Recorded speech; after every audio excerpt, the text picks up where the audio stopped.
कह रहे हैं हमला हुआ।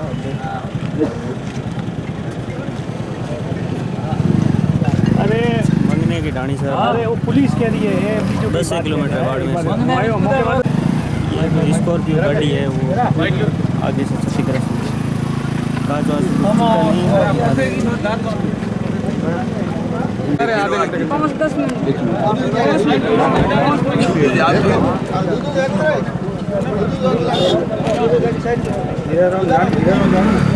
लो वो काम ले ला बोला मनमोहन जी, ओ मनमोहन जी।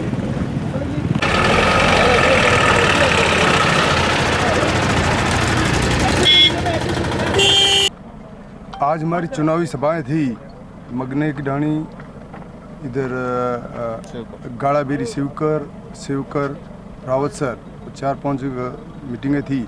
और जब हमें पता पड़ा रात को भी मैं कवास में माडपुरा आसानी वहाँ मीटिंग में वहाँ गया तो वहाँ भी मेरे साथ बदतमीजी की, तब मुझे पता लग गया था। और आज सवेरे सरपंच साहब ने कहा कि आज ये आपके साथ कुछ भी घटना कर सकते हैं, इसलिए आप सावचेत रहना। मैंने एसपी साहब को सवेरे इन्फॉर्म किया कि आज मेरी मीटिंग है, ये कुछ भी कर सकते हैं। तो एसपी साहब ने शायद सीआई साहब को कहा, सीआई साहब ने उस बात को शायद मेरे ख्याल से इग्नोर किया। और जब हम यहाँ आए इस फांटे पे तो 4 गाड़ियाँ पहले वहाँ खड़ी थी, और जब हम निकले तो पीछे से 120 की स्पीड से आए और सीधी टॉर्चर मुझे गाड़ी में मेरे पे वो टक्कर मारना चाह रहे थे। और मैं ड्राइवर थोड़ा हटा ली, इसलिए नहीं तो इनकी नीयत तो थी मुझे ख़त्म करने की। उसके बाद में सेकंड गाड़ी थी उसके लगी, मधुर रेखा जी पीछे गाड़ी थी इनके सर के लगी।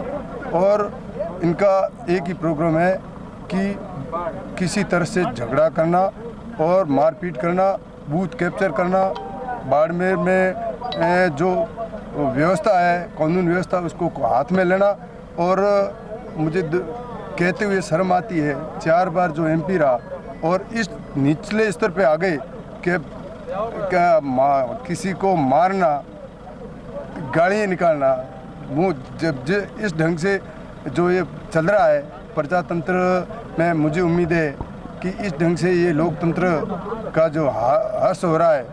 और मुझे उम्मीद है कि जिस तरह से ये चल रहा है, प्रशासन अगर सक्रिय नहीं रहा और चुनाव आयोग अगर स्ट्रिक्ट नहीं रहा तो ये बूथ कैप्चर होंगे और कहीं झगड़ा टंटा होगा और कोई न कोई किसी को ये मारेंगे, इसमें कोई दो राय नहीं।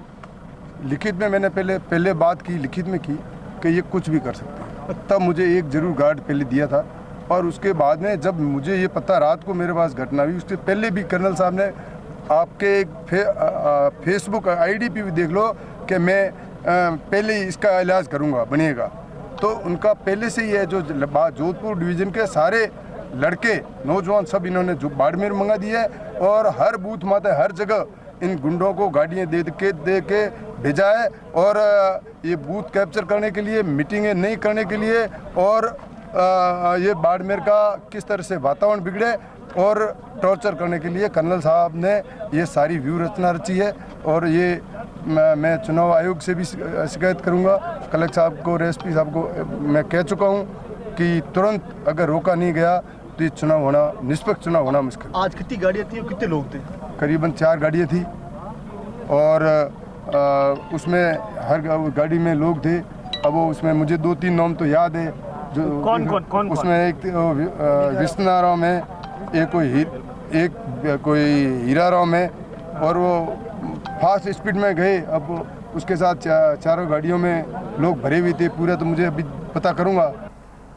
अभी तक उनके द्वारा कोई रिपोर्ट नहीं दी गई। जैसे रिपोर्ट दी जाएगी उस पर बिल्कुल जांच करके कार्रवाई करवाएंगे। जहां तक सुरक्षा की बात है, उनको पहले ही जब उनका लेटर प्राप्त हुआ था तो सुरक्षा उनको मुहैया करवा दी गई है और उनको एक जो है PSO उपलब्ध करवाया जा चुका है ऑलरेडी इस कार्यालय द्वारा। सर आपके पास क्या सूचना है, आपके पास क्या इन्फॉर्मेशन है, जिस तरीके से वो इल्ज़ाम लगा रहे हैं कि उनके ऊपर हमला हुआ, आपके पुलिस के पास क्या इन्फॉर्मेशन है? इट्स एक्सीडेंट और प्री प्लान कोई हमला है? ये चीज़ मैं जांच के बाद ही बता पाऊंगा, लेकिन दो गाड़ियों की टक्कर हुई है, ये बात आई है सामने। अब जांच के बाद हम बताएंगे कि क्या है। दोनों गाड़ियाँ इन्हीं की है, ये भी ये खुद इन्होंने बताया है, मेवाराम जी ने, इन्हीं की दो गाड़ियों के बीच में टक्कर हुई है। एक बार जांच के बाद पूरी बात बता पाऊँ।